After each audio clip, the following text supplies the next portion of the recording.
our presentation for the Community Foundation for Kingston area on the Poverty Challenge, The Next Step. My name is Martha Rudden, and I'm a member of the Poverty Challenge Working Group. I'm going to begin with a brief overview of what the Poverty Challenge is, and then tell you a little bit about the research we did on wraparound programs. And then Judy Wyatt will follow with a riveting explanation of the work we did on resource development and events.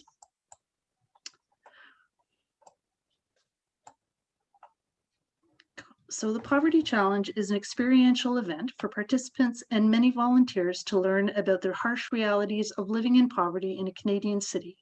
In Kingston, challenges are held in large public buildings with an auditorium and many rooms that can be transformed into offices. The participants are each given a profile of someone living in poverty in Kingston. Volunteers are trained to play the roles of employees of social service agencies and are set up in realistic-looking offices. In a simulation activity lasting approximately an hour, the participants attempt to solve various challenges by visiting the service agencies staffed by the volunteers. Participants in the challenge often find it hard to believe how many of their problems seem insurmountable, but the scenarios they face are real and are based on extensive research. The most powerful part of the day occurs after the office visits, when each person following a particular profile is introduced to the real Kingstonian living in poverty, the profile expert whose challenges they have been attempting to solve. The Poverty Challenge as an event has 5 main objectives: to raise awareness in participants about the realities of poverty, to raise awareness in adult volunteers about the realities of poverty and social assistance systems, to provide an authentic and empowering opportunity for low-income Kingstonians to share their stories, to build community, and to increase participation in poverty reduction activities. One of the takeaways that all participants of the Poverty Challenge get is the sense that it's very difficult to navigate the network of social agencies and resources if one has little experience and understanding of what's available. And after having run the Poverty Challenge for 10 years, we decided to explore how this situation could be addressed. One of the program models we were most interested in was Wraparound. For our purposes, we defined Wraparound as a program that provides individualized service to connect the participant with the resources and services they need to achieve a satisfactory standard of living in as seamless and respectful a manner as possible. The original deliverables of the application that we put in were to research locally what are the biggest stumbling blocks to individuals overcoming poverty that could be addressed by a wraparound program. We would collect information on wraparound models from other communities and our own community. We would design a local wraparound service model in participation with key community partners, and we would source funding for ongoing programming. Now, the lovely woman in the bottom right-hand corner was Stacy Watson. She was our research coordinator. We hired she and Rosa Gutierrez, but Stacy was focused primarily on the research component of the project. And she did just a fabulous job. So each of the variables, each of the deliverables, so to research locally what are the biggest stumbling blocks to individuals overcoming poverty that could be addressed by a wraparound service.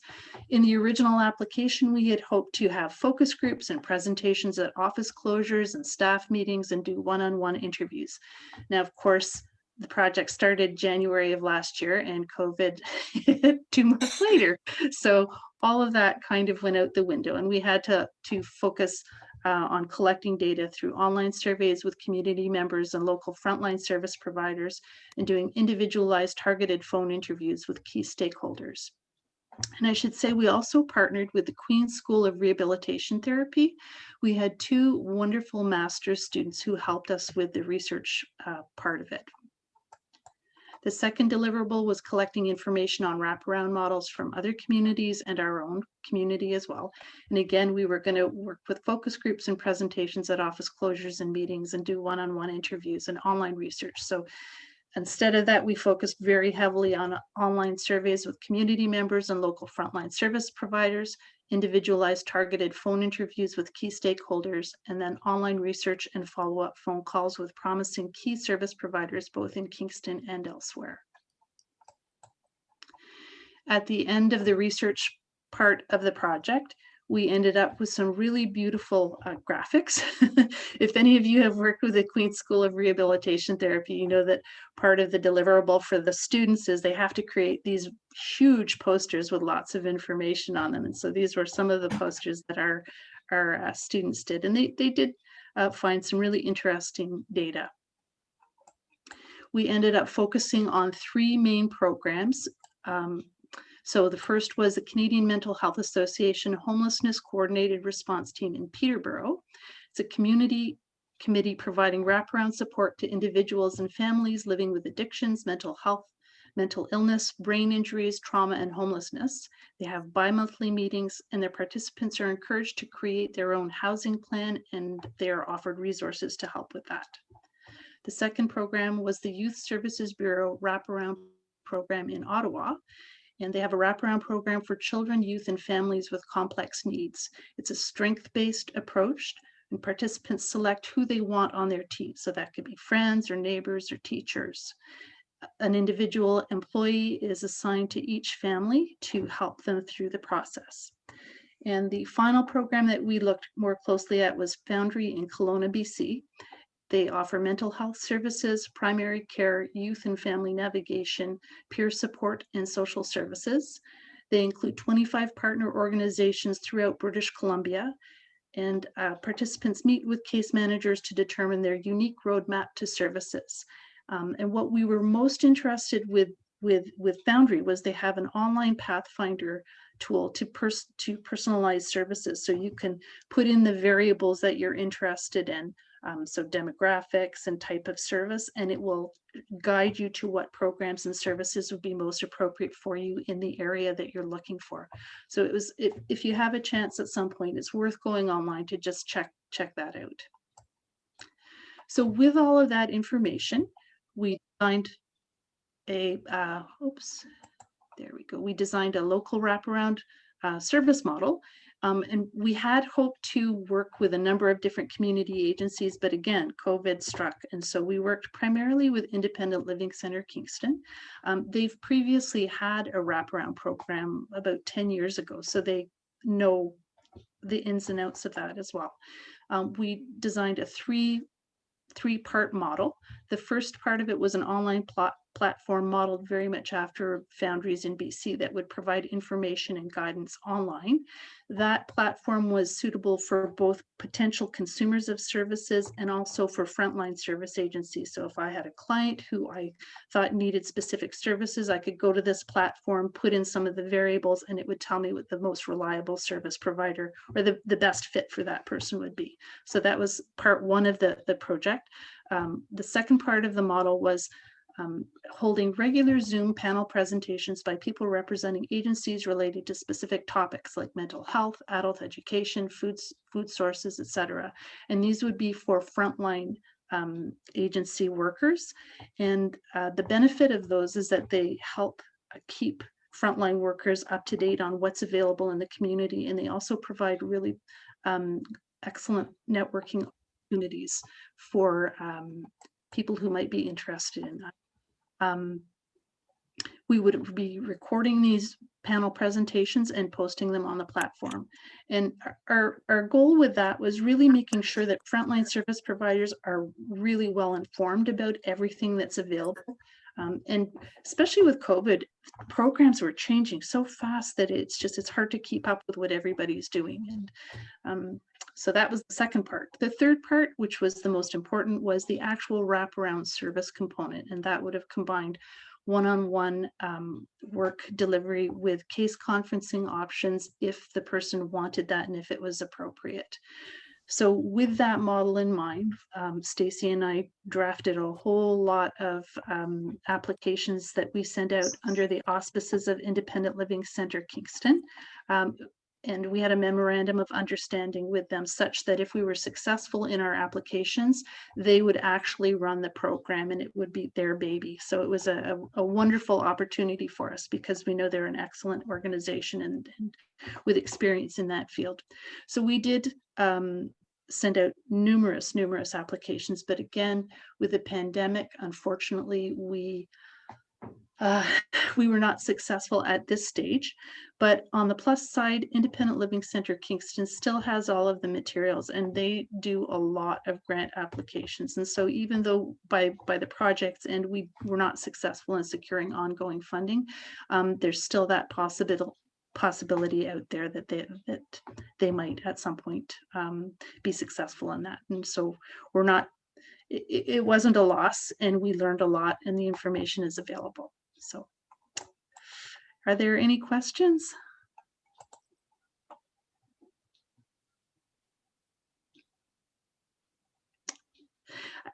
One of the challenges for us with this was our timing for the project. Of course, we started in January, and then when the pandemic hit in March, that would have been the peak point at which we would have collected the most data. And most of the service agencies at that point were scrambling to make sense of what was happening in all of our lives. And so while we didn't get the volume of information we would have liked from local service providers, we focused on those who we could, and we got some really great information and data. So I am happy about the research that we did end up doing. It wasn't as robust as we would have liked, so we went for quality instead of quantity. So if there are no questions, I'll turn the proverbial the online microphone over to Judy. But before I do that, all right, thank you, Martha. So as you heard from Martha, there were two big aspects to our original proposal to the Community Foundation. And you've heard about the Wraparound project. And in addition to having that on file with independent learning, I've also written it up in the little newsletter that was sent to you, and that is going to go out. I'll speak more about the newsletter later, but we really do want to share the research that we've done with other communities across Canada, and I'll speak about the newsletter later and how we will share that. So the other project that we had was to strengthen the delivery of the Poverty Challenge, and these were our original deliverables. The Poverty Challenge started in 2009, and we've been adding new profile experts as we've gone along. But a lot of their experiences were out of date, and it required a lot of research to make sure that all of our scenarios were up to date in terms of the policies that various social service agencies provide. And so our goal was to create 10 new profile experts to update all the background documents to reflect these changes in policy. We were going to hold 3 poverty challenges, each one focusing on a different audience theme, all adults this time, people in education, people in law, people in medicine. We were going to update our high school toolkit and create a brand new toolkit for how to deliver something like this to the community professionals, and we wanted to source funding for ongoing programming. And just as you saw a picture in the bottom corner of Stacy Watson, this is our second employee, Rosa Gutierrez, and she was my assistant on updating all this information and finding profile experts. We were so fortunate in the people we hired. They were top-notch people, and I think that they gained a lot of important information about the projects that we're working on, and they had great skills to offer us. So we were very fortunate in the people we hired. And thank you again, Tina, for allowing us to conduct our interviews in your office, because that was really helpful for us. Okay, Martha. So creating 10 new profile experts. We could not do that, but we did create 6 new ones and kept a 7th. And these are pictures of some of the profile experts that we met.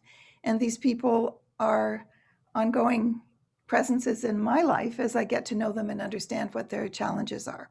So we certainly did create new profile experts. And with each profile expert, we wrote scripts, and those scripts reflected updated policy challenges that you will see on the next slide, because the next slide demonstrates what our scripts look like. You can see the one in the background is a script for an Ontario Care Works Manager, and the one in the foreground reflects a script with a housing rental agency person. And so we've updated all the policies and the information about current OW benefits and what's available in rental housing now. And it's all pretty pretty sad and pretty grim. And a lot of people have no idea until they go through this experience that people who are receiving social benefits in Ontario are still living way, way, way below the poverty line. So we did do that. We found the profile experts. We've updated all of the scripts that go along with them, and they appear both in our revised high school toolkit for high school students to attend a challenge, and certainly in the toolkit that we've created for community members and professionals. Now, we said that our goal was to create 3 poverty challenges. As I said, we were going to do something in education, law, and medicine. And when we realized that that was not possible because of the pandemic, we decided to really focus our attention on our materials and our website. And we thought in the end, we felt really good about this decision, because if we had done those 3 events, they would have been very beneficial for people in Kingston who are in the fields of education, law, and medicine, but they would have been one-off experiences. And instead, what we've done is really increased our social media presence. And the Poverty Challenge Toolkit is a complicated binder that explains how to pull this thing off. And it's more than 100, 200 pages long. And I've often thought that if you go to it and you want to replicate this is a lot like hearing about a really great board game and then being confronted with a booklet of like 40 pages of instructions, when really all you want is somebody sitting at your table showing you how it was done. So we created a series of slideshows breaking down the key aspects in a poverty challenge, and they are in the toolkit, they are in the newsletter, they are online, they're available on Twitter. And the first one was an event walkthrough. So we don't need to show that to you today because we've already talked to you about how the event goes. The second one we created was to spell out exactly how the visits to the agencies play out. And we look in this slideshow, which you can find on our website or looking at the links on the newsletter that we created, what it's like for participants when they go to an agency. But we did more slideshows, and that's what I want to draw your attention to next. We did this one, which illustrates, and it's a very short slideshow that we'd like to share with you, called Poverty Stereotypes. And what I really want to emphasize about this is that this is the experience that really tells us that we have made a phenomenal difference in people's perceptions of those living with less. And you'll see how the event starts and then how we return to it at the end of the day. So Martha, if you can just clip on that very short YouTube link, you can see how this goes.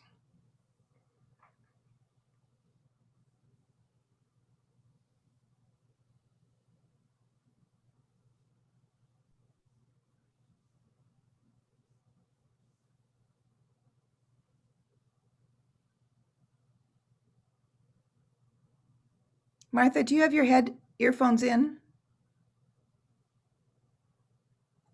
Martha, there's no audio.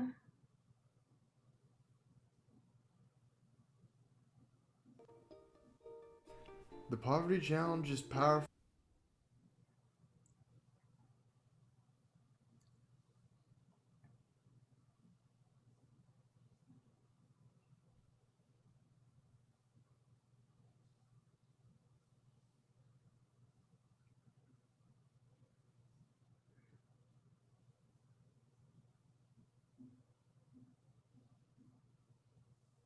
The poverty stereotypes exercise is particularly useful for younger participants to expose the negative stereotypes that many have about those living with less.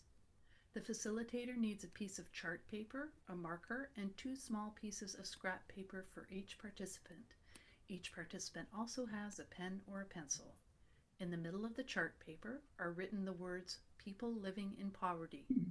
Each person is given 2 pieces of scrap paper and asked to anonymously write down a word or phrase on each slip of paper. These are descriptions that they have heard people use to describe those living in poverty. Participants crumple up each piece of paper and toss them into a pile in the center of the group. The slips are mixed up, and each participant is asked to pick up 2. Going around the group twice, each participant reads the words in turn. If a stereotype has already been written down, the participant says pass. Each unique word or phrase is written on the chart paper. It's very important that the facilitator shows no judgment. The words lazy, criminals, drug addicts, and other disparaging adjectives will fill the sheet. The chart paper is put aside for now to be revisited later in the day. In the closing session, one of these pieces of chart paper is shared with the whole audience. The facilitator needs a new piece of blank chart paper and a marker as well. The facilitator asks, now that you've spent a bit of time experiencing the challenges of a person living in poverty, I wonder how you feel about these descriptions. Shout out some new adjectives. Participants are likely to call out words such as brave, determined, good budgeters, and unlucky. If the profile experts are in the front row of this session, it is very satisfying for them to see how the perceptions of the participants have profoundly changed. The exercise of revisiting the stereotypes proves that an experiential event of even short duration can change long-held beliefs and prejudices.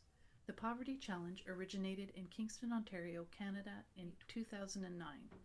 After presenting approximately 20 poverty challenges, we offer our free Poverty Challenge toolkits to any group that would like to replicate this highly successful event. These materials are designed for use by nonprofit organizations and should not be used for private profit. The Poverty Challenge is an extremely powerful educational experience, and we invite you to create your own. Make modifications to meet your needs and share your experiences with us at www.thepovertychallenge.org. This guide has been produced with the financial support of the Community Foundation for Kingston and area.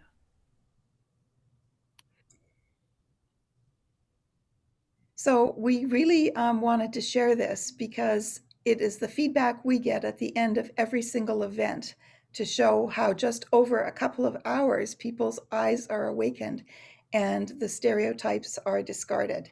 And at the end of each event, when we stand in the lobby saying thank you for attending and I hope you learned a lot, people are just overwhelmed by what they've learned and experienced. And in our newsletter, which I've sent, you can see some of the comments from people who attended the Community Foundation Poverty Challenge on April 8th, 2019, which really echoes the power of this transformative experience and educational experience about people living with less.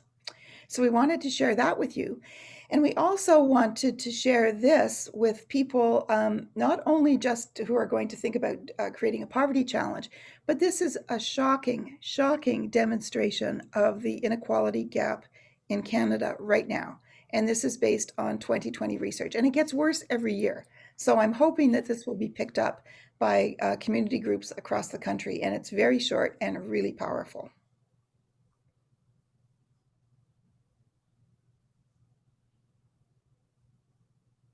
The Poverty Challenge Wealth Squares. Wealth Squares is a powerful visual demonstration of the wealth gap in Canada.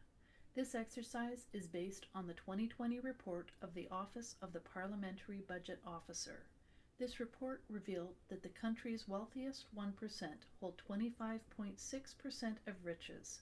25.6% equates to around $3 trillion of the $11.7 trillion owned by all Canadian families. Wealth Squares goes even further to show the inequalities of wealth distribution in Canada. These numbers are hard to absorb, so it is best illustrated using 10 double sheets of newspaper and 10 volunteers. 10 double sheets of newspapers represent all of the personal wealth in Canada. 10 volunteers represent the population of Canada. If the personal wealth of our country were divided equally, each person would occupy one double sheet of newspaper. Each 10% of the population would own 10% of the wealth. If you ask the volunteers to arrange themselves on these sheets of paper according to how they think that wealth is distributed, they will probably create a sort of a bell curve, with some very rich, some very poor, and most people in the middle. Now let's rearrange them according to this latest report about wealth inequality in Canada. Person number 1 now represents the wealthiest 10% in Canada. For an accurate depiction of wealth distribution in Canada, that would be male. He takes over half the 5 double sheets of the newspapers by laying his body on the papers. Person number 2 represents the next wealthiest 10% of the population. For an accurate representation of wealth distribution in Canada, that would be also male. He takes over 2 double newspaper pages. The next 4 people represent the next wealthiest 40% of the population. They take over 2 double newspaper pages. The last 4 people represent the bottom 40% of the population. They occupy the last double page of the paper, or only 10% of the country's wealth. But 2 of these final 4 represent the poorest 20% of Canadians. They are insolvent. They are in debt every month and, in fact, have no assets at all. There's no place on the paper for them. Wealth Squares is an educational and thought-provoking warm-up activity. Few, if any, participants would know that 40% of Canadians are living with less. The Poverty Challenge originated in Kingston, Ontario, Canada in 2009. So we hope that this is picked up, as I said, by lots and lots of agencies across the country. And I'll talk later about our strategy to share that. So not only did we create 4 videos, the walkthrough, the slideshows, the walkthrough, how we set up the agencies, how to do these warm-up exercises of Poverty Challenge, Stereotypes, and Wealth Squares. We also asked 4 of our new, most recent profile experts, people who are currently living in poverty in Kingston, to be interviewed. And so we've created a video of them, and we've called it Portraits of Endurance, the Reality of Living in Poverty in Ontario in 2020. And this video is about 27, 30 minutes long. We're not going to show all of it to you, but you can find it using the link on the newsletter or on our website or our Twitter feed. But we want to show you one little excerpt in which they describe how life changed for them and how they were plunged into poverty unexpectedly.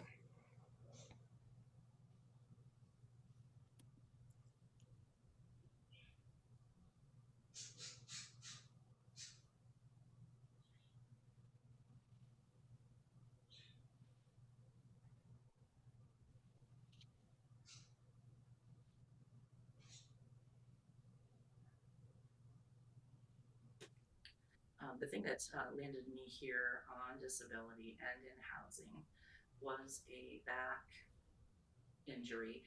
There wasn't really an event that caused the injury. My back was perfectly fine until one morning I was getting ready for work. I was in the shower and all of a sudden my back seized up on me and I couldn't stand. So I sat down on the edge of the tub and leaning forward seemed to help it. So I did that and pain went away. I got back up, started to shower again, same thing happened. And that was in 2012. And to this day, that pain has not changed. I'm only able to stand for a couple minutes at a time, so it's really affected every aspect of my daily life. I left an abusive relationship when my baby was 4 months old. When I was 18, I fell from a mast. It was about 30 feet off the deck of a boat and landed on my arse. And I might have died had I not been drinking. But aside from a cut on the head that required stitches, at the time I had very little, go for it. After 25 years of working, demanding labor, waiting tables, it was a cumulative, the effect, and I'm just not able to work in really any capacity anymore. Yeah, I live with my mother. Again, I had to move back in with my mother and dad about 10 years ago when after my divorce, my father fell ill with dementia, and my mother needed help in his care because he amounted to a 200-pound infant that just required help that she couldn't do alone. And so we've been living together ever since. And my younger brother was going to take over for me when his daughter was a little older, and then I could start my long-awaited career once again.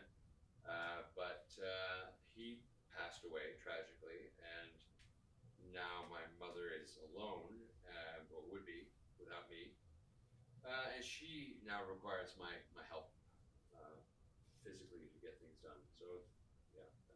we're still together and, you know, as happy as we can be. And we help one another and pool our resources, which is just, we have to. I don't know what we do otherwise, either of us. I got sick, and turned out I had a couple of autoimmune diseases, and they were impacting my eyesight.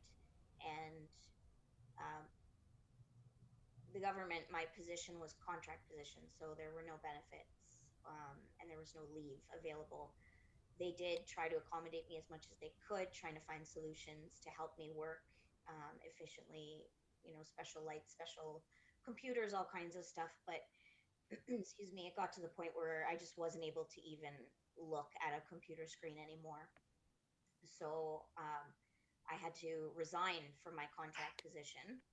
Um, there was no, as I said, no benefits, no leave or anything like that. So um, I lived off my savings while I tried to look into things, and eventually all of that ran out.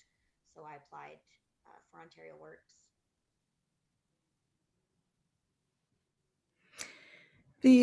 As you can see, there are several parts to these interviews. We introduced them. We just showed you part 2, when life changed. We asked them to tell us about their income and how that makes it very difficult to meet expenses in the real world. We invite them to speak about some of the barriers that they have to living with less. We ask them to imagine what the system would be like in an ideal world, and there's the last word. And at the end of that video, there is a slideshow of Michael's art. He's the man that you heard speak about his boating accident. He's a very, very, very accomplished painter. He does full studies of people, like life-size portraits of them. And he can't afford any art supplies. And because his work has been in the past largely by commission, he can't mount an exhibit because he doesn't own the pieces, but he does own the images. And so they are available at the end of our interview, and I would encourage you to look at him. His name is Michael Sage, and you could find him online as well. So these were very, very inspiring people, and they were so generous in sharing their stories and their vulnerabilities and the honest details about how challenging it is to live on so little every month. So that is part of our newsletter too, and we want to make that available across the country to various anti-poverty groups who might find these resources useful. So we completed those, and then as I told you, we did update our high school toolkit by replacing all the outdated profile experts and all the outdated policy things that were part of the scripts. The original toolkit with things like focus groups and so on, different activities we've tried over the year, that's still available online if people want to see some of the many, many ways that we tried to engage high school students in the past. But this up-to-date toolkit is sort of a summary of what we found to be the best fit for our students here.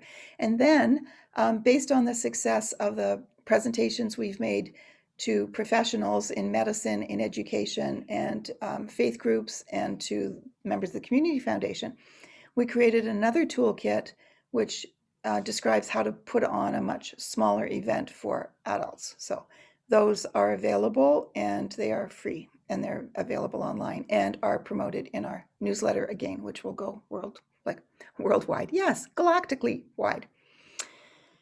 Okay, so our final goal was to source funding for ongoing programming, because we've been doing this for 10 years and have felt that in Kingston, we've kind of run the course. And by creating all these really great resources, the important thing to do was to find a stronger, more viable, financed, not just run by volunteers, a financed organization to take charge of our materials and carry this forward. So this will introduce the home that we have found. Now, the Alliance to End Homelessness is very, very aware of the poverty challenge, because they have held 2 very successful challenges in Ottawa, and you can see videotapes about one of them online on our website.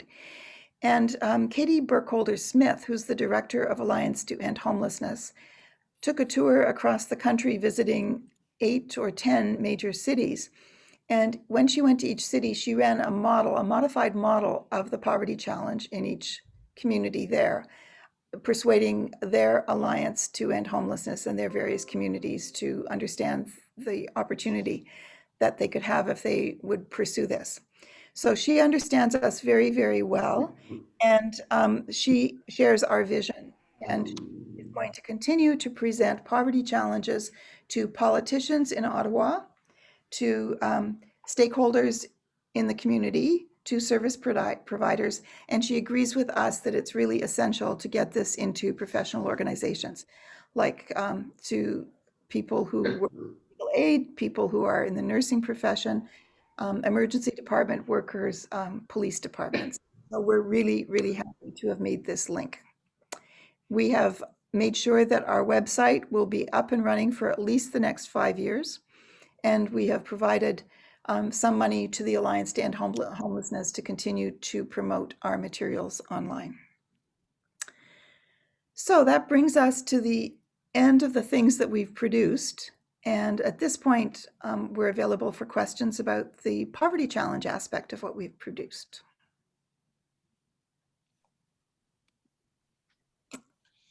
Question, Judy? Yes, Bronick. Has all of this work impacted on the process of the challenge itself? Have you added anything? Have you taken anything away? Have you changed timelines? No, the toolkits represent the process of the poverty challenge as you know it, because you've been one of our faithful facilitators for many years, and you've seen how it runs for both high school students and adult professionals. That is all there in our toolkits. The interesting thing that Katie Burkholder-Smith did when Katie Burkholder-Harris did, when she went across the country, she perceived the problem. She couldn't take the profile experts with her, right? So what her proposed solution was to share this across the country is that she created composite profiles based on profiles that we'd created and experiences that she has had working with the homeless in Ottawa. And they became the profiles that people adopted as participants. And she trained and paid a livable wage to people living in poverty in each of the communities that she visited to serve as facilitators. So the people in Saskatoon, for example, would experience a poverty challenge like ours, except they weren't following a specific profile and they weren't meeting the person who lived that profile. They were following a composite that reflected all kinds of things, but their facilitator was somebody who was very, very familiar with the ins and outs of OW, ODSP, the food bank, emergency shelter, seeking dental care, all those things. So they could speak to the composite profile and also share their own experiences. And I think that that was brilliant in a way, because she was providing funding for these facilitators, training them in a skill of being a facilitator, which is pretty cool, paying them a living wage to do this. And she was able to take this thing on the road without having to take with her all the people that we've worked with. So that is her modification, and I think it's brilliant. Yeah. Thank you. If there are no other questions, you know how you can contact me or you can contact Martha, and you can certainly contact us through our website. So at this point, Martha, we just want to say, be grateful, right? How grateful we are. Can I ask a question? Yes, Jamie. It's a big change from the informal poverty challenge group that's existed here in Kingston for a number of years, and some of us have been derelict and fallen away like so many scales. But now you've found an institutional home with this Alliance to End Homelessness in Ottawa, which is a great thing. Could you give us a sense of the institutional capacity that this alliance has, and does it have a big staff? Who supports it? How is it funded, et cetera, et cetera? Oh, Jamie, I'm so happy to hear you use the word capacity. Sometimes when I can't sleep at night, I sort of channel you and I hear your voice saying, but do we have the capacity to do this? Yeah, okay. So there is a staff, there is an office. They're working like they're sort of a frontline organization. They've been very, very absorbed in dealing with COVID outbreaks in shelters. Martha, you've looked in at their funding. What would you say we've learned by looking at their funding? Martha? Mute. Sorry about that. I actually haven't explored their funding too much, so Oh. sorry. That's okay. That's okay. But they do have a staff, and they are committed to pursuing the poverty challenge. I know that. The poverty challenge began in Ottawa because my daughter lives in Ottawa now, and she grew up with the poverty challenge in our household as a facilitator when she was here. And then when she went to university there and became a high school teacher, she created challenges there for high school students. And that's when she met Katie Burkholder Harris. And the two of them have been working together on this and will continue. And I'm really happy that my daughter Leah is now part of Katie's team, not as an employee, but as somebody who understands the original vision. And she's assured us that this is a good home for our stuff. And Katie has said that every challenge that they provide, she's assured us that information will be provided to link people who are participants to our website and to the materials that we provide. So I'm really happy about that, because if we're kind of we've created all this stuff of which both Martha and I are really proud over 2020. We just don't want it to languish in some online website, right? So I'm confident about that, and we can provide updates.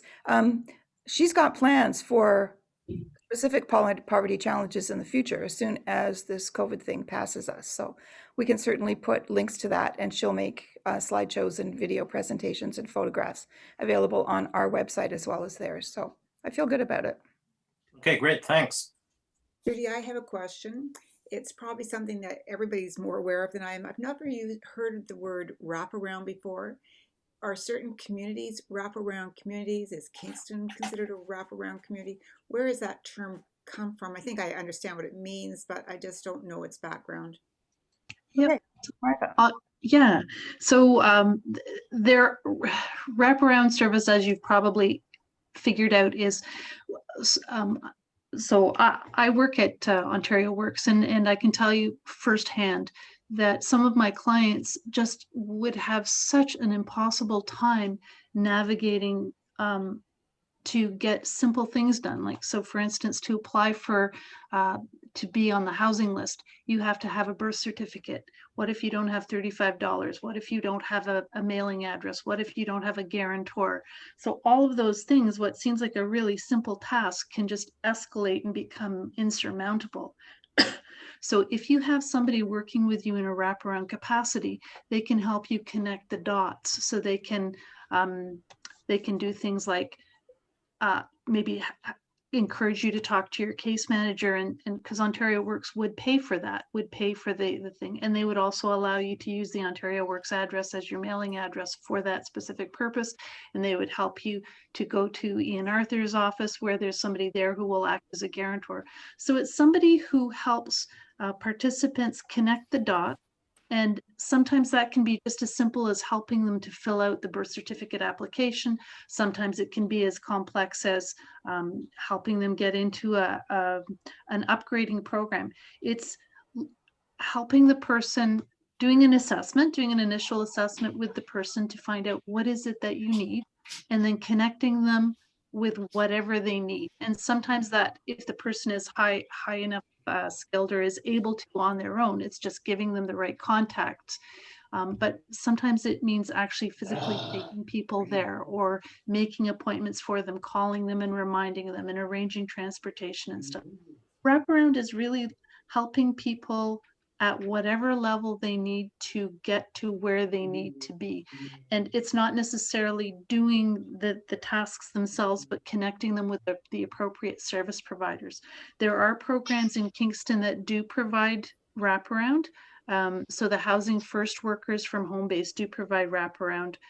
There's a wonderful woman, Shannon Ruddy, who provides wraparound for transition aged youth.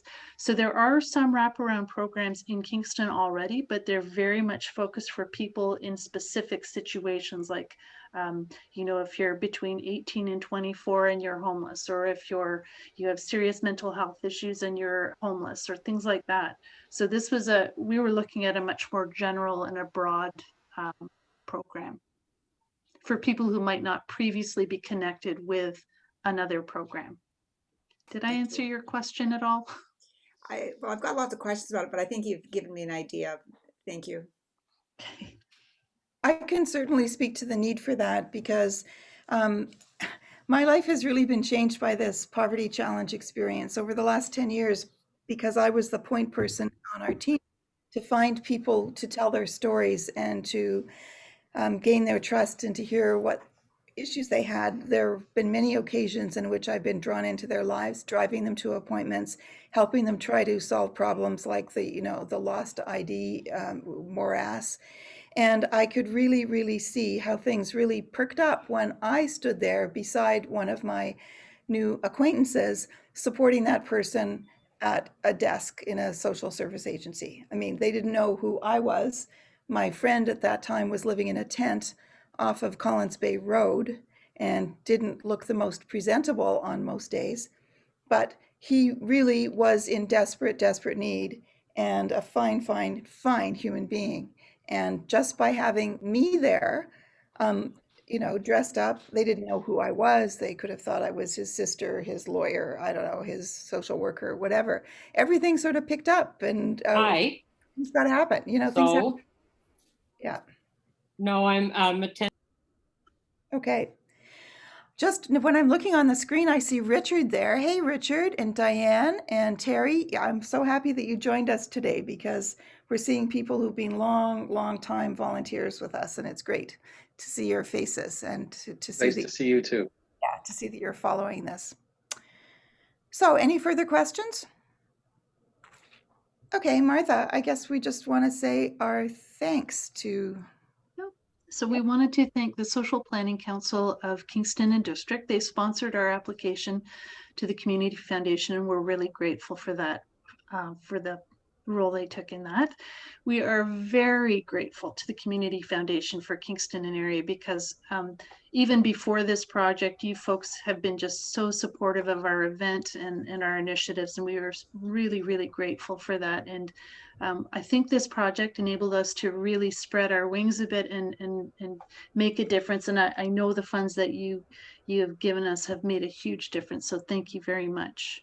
And I think finally, we'd just like to thank the working group members and the volunteers, the longtime volunteers and supporters of our endeavors. We could not have done this without so many people, and we're just really blessed. And probably the biggest thank you of all would be for our profile experts who we've got some of them here, and we've got some volunteers as well, but we've been just really, really lucky to have people who were willing to share their truths and their challenges with us, and not just us, but with everybody. They're incredibly brave and giving people.